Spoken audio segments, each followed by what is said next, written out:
Il était une fois, dans un village niché entre deux forêts, un endroit où la magie dormait encore dans chaque recoin. Les fleurs du matin. Lina était une fillette curieuse qui aimait les matins calmes et les mystères que cachait la forêt toute proche. Chaque matin, maman préparait le petit déjeuner en chantant et Lina regardait sa mère avec des étoiles dans les yeux. Chaque jour, Lina regardait la grande forêt avec une curiosité qu'elle ne pouvait pas expliquer. La forêt de l'Humanverde était connue de tous les habitants du village, mais personne n'osait vraiment y entrer seul. Ça, le saviez-vous, Telan? Les chênes peuvent vivre plus de 1000 ans, et certains Europe ont été témoins de l'époque. Ce jour-là, Lina avait une étrange sensation que quelque chose d'extraordinaire allait se passer. Soudain, quelque chose d'étrange attira l'attention de Lina. Une lumière dorée, comme aucune qu'elle n'avait jamais vue, brillait dans le buisson près du mur. Lina s'approcha doucement, le cœur battant fort dans sa poitrine, sans faire de bruit. Et là, Lina découvrit la créature la plus belle qu'elle n'avait jamais vue de sa vie. Mais tu es magnifique! Je n'ai jamais rien vu de tel dans ma vie! Le saviez-vous quoi? Dans de nombreuses cultures du mineux, les oiseaux dorés ou lumines... Lina, je t'attendais! Mon nom est Oro, et j'ai besoin de ton aide pour sauver la forêt enchantée. Tu sais mon nom? Mais comment est-ce possible? Et quelle aide peux-tu attendre d'une petite fille comme moi? La forêt est en danger, Lina. La sorcière des ombres a volé la lumière éternelle. Et sans elle, tout mourra lentement. Toi seule peux la retrouver. Lina réfléchit longuement. C'était une grande responsabilité pour une petite fille de 8 ans. Ce soir-là, Lina ne dit rien à sa mère. Elle savait que maman s'inquiéterait trop. Le saviez-vous? La lumière de la Lune est en réalité la lumière du Soleil réfléchie par la surface lunaire. La Lune n'émet aucune lumière propre. Au lever du Soleil, Lina avait pris sa décision. Elle irait dans la forêt avec Oro pour sauver la lumière éternelle.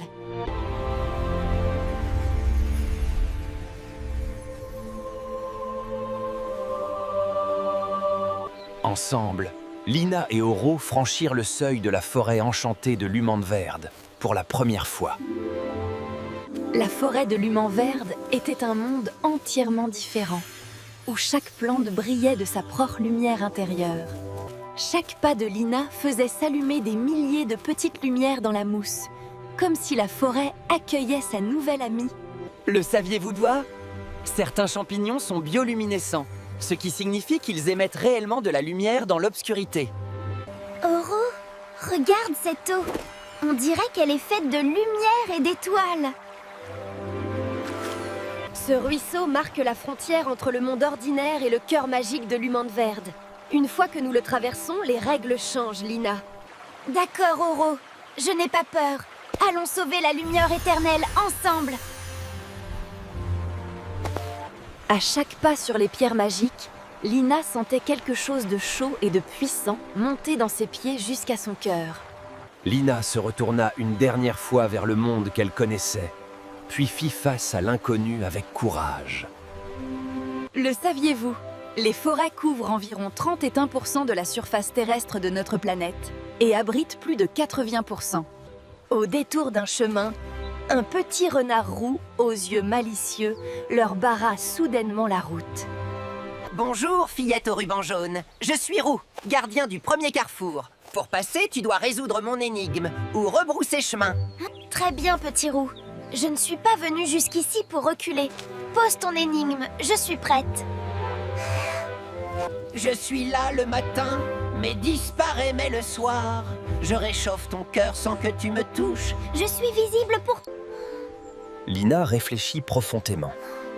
Elle fouilla dans sa mémoire toutes les choses qu'elle connaissait sur le monde. J'ai trouvé! C'est le soleil! Le saviez-vous? Le Soleil se trouve à environ 150 millions de kilomètres de la Terre. Bravo, Lina. Tu es vraiment intelligente. Peu d'enfants trouvent la réponse aussi vite. Le chemin est libre. Puis-je vous accompagner? Bien sûr, Roux. 3, c'est mieux que 2 dans une aventure. Allons-y ensemble. A transcription features a French narrator speaking. Et ainsi, Lina n'était plus... Au carrefour des 3 chemins, le groupe s'arrêta. Lequel des 3 sentiers mènerait à la lumière éternelle? La sorcière des ombres garde la lumière éternelle au château des ténèbres, au-delà du lac miroir. Nous devons traverser la forêt des murmures d'abord. Le saviez-vous? Dans certaines forêts denses, le vent qui souffle à travers les arbres peut créer des sons ressemblant à... Les arbres de la forêt des murmures étaient vivants et regardaient tous ceux qui osaient traverser leur territoire. Lina sentait ses genoux trembler, mais elle avançait quand même. Car elle savait que la peur disparaît quand on marche malgré elle. Une grande lumière verte apparut soudain, et de cette lumière émergea une présence ancienne et sage. Bienvenue Lina, gardienne choisie. La forêt des murmures te teste. Ferme les yeux, écoute ton cœur, et les arbres ouvriront le chemin. Lina ferma les yeux et écouta. Non pas les murmures des arbres, mais la voix calme de son propre cœur qui lui disait quel chemin prendre.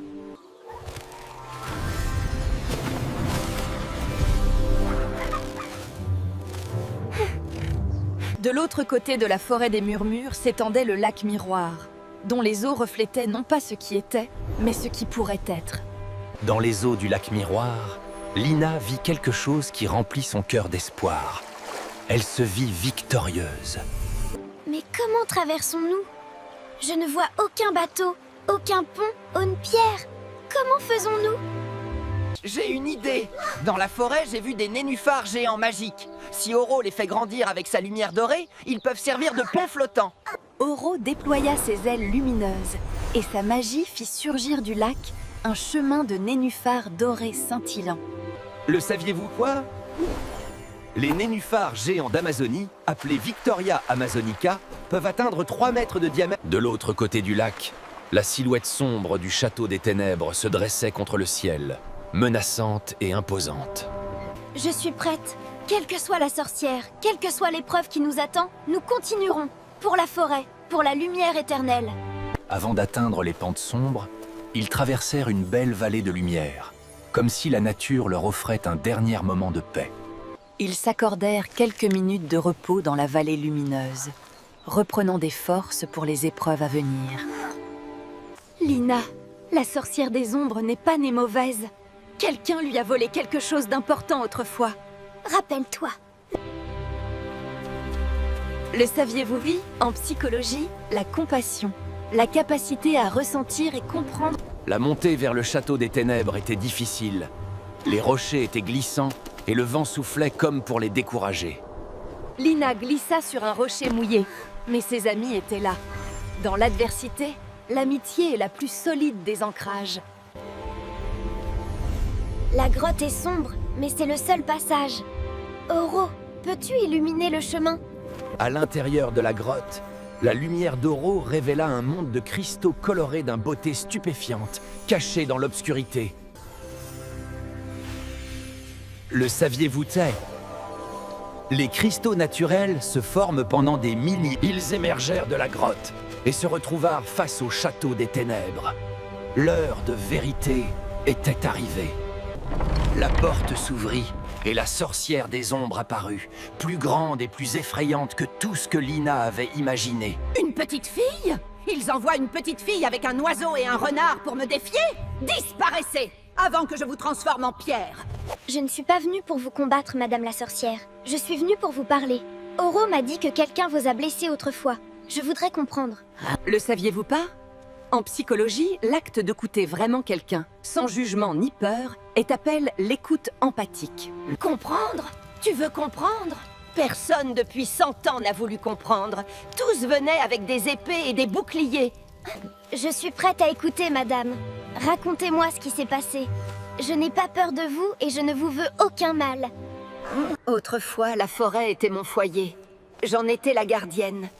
Mais les villageois ont eu peur de ma magie et m'ont chassée. Lina vit alors ce que personne d'autre n'avait voulu voir. Derrière la sorcière des ombres se cachait une vieille femme blessée et solitaire depuis 100 ans.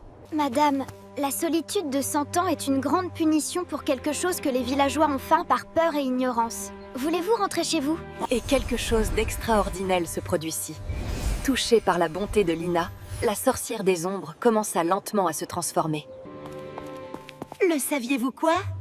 Dans de nombreuses fables et contes de fées à travers les cultures, la bonté et La lumière éternelle, enfin libérée, brillait de toute sa pureté originelle, prête à être rendue à la forêt de Lumenverde. Prends-la, Lina.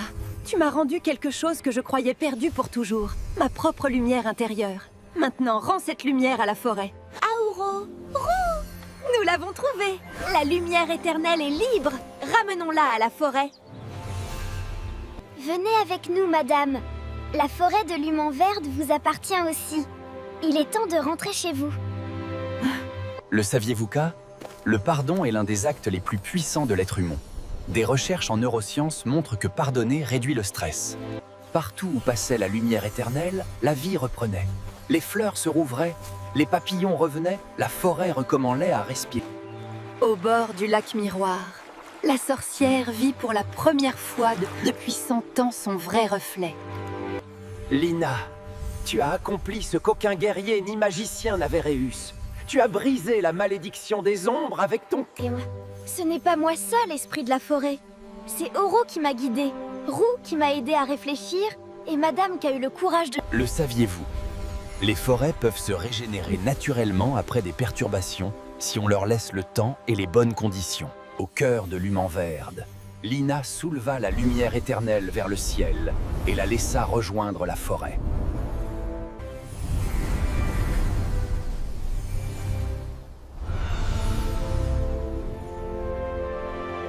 Lina sentit quelque chose de doux et de chaud se répandre dans sa poitrine. C'était le sentiment d'avoir fait quelque chose qui comptait vraiment. Le saviez-vous quoi? La coopération entre différentes espèces dans la nature, la forêt accueillit à nouveau sa gardienne. Le monde vivant pardonne plus vite que les hommes, quand le cœur est sincère. Lina, tu m'as prouvé quelque chose d'essentiel aujourd'hui. La vraie magie n'est pas dans les sorts ou les pouvoirs. Je garderai cette leçon dans mon cœur pour toujours, Auro. Et je reviendrai te voir, je te le promets. Lina, tu es la meilleure aventurière que j'ai jamais rencontrée. Et la plus courageuse. Le saviez-vous? Le renard représente souvent la ruse et l'intelligence. Merci à tous. Cette aventure m'a appris que la vraie magie, c'est ce qu'on crée ensemble avec nos cœurs. La forêt de Lumenverde n'oubliera jamais ton nom, Lina. Chaque printemps, les premières fleurs, le voyage de retour était tout aussi magique que l'aller, mais avec la satisfaction profonde de ceux qui ont accompli quelque chose de grand. Le saviez-vous? Dans presque toutes les cultures du monde, la frontière entre la forêt et le village a toujours été un lieu symbolique de transformation. Au revoir, Oro. Je ne t'oublierai jamais. Et si la forêt a encore besoin de moi, tu sais où me trouver. Tu n'auras jamais besoin de revenir, Lina. Car maintenant, tu portes la magie de Lumenverde dans ton cœur pour toujours. Lina prit le chemin du retour, portant dans son cœur une forêt entière, un oiseau d'or et la certitude que la bonté peut changer le monde. Le saviez-vous? Dans la mythologie du héros décrite par le savant Joseph Campbell, dans son œuvre « Le héros aux 1000 vies ». Lina! Ma chérie, tu es revenue. J'ai eu tellement peur. Où étais-tu? Viens ici. Il n'y a pas de mots pour décrire le bonheur de retrouver les bras de sa mère après une longue aventure. Maman, tu ne vas pas le croire, mais j'ai rencontré un oiseau magique doré, traversé une forêt qui murmurait et même parlé à une sorcière. Le saviez-vous? Dans presque toutes les cultures humaines, l'acte de raconter des histoires est l'un des plus anciens moyens de transmission de la sagesse. Le lendemain matin, Lina trouva dans son jardin une plume dorée iridescente. La plume d'Oro brillait de toutes les couleurs de la forêt enchantée, comme un arc-en-ciel miniature tenu dans la paume d'une main. Et c'est comme ça que j'ai appris que le plus grand pouvoir du monde ne vient pas de la force, mais de la bonté et du courage de parler avec son cœur. Le saviez-vous là? Les enfants qui écoutent régulièrement des contes et des histoires développent une meilleure empathie, Auro, tu es là. Je savais que tu viendrais. J'ai tant de choses à te raconter sur le village. Lina et Oro se retrouvaient désormais chaque semaine à la lisière de la forêt, partageant des histoires entre leurs deux mondes.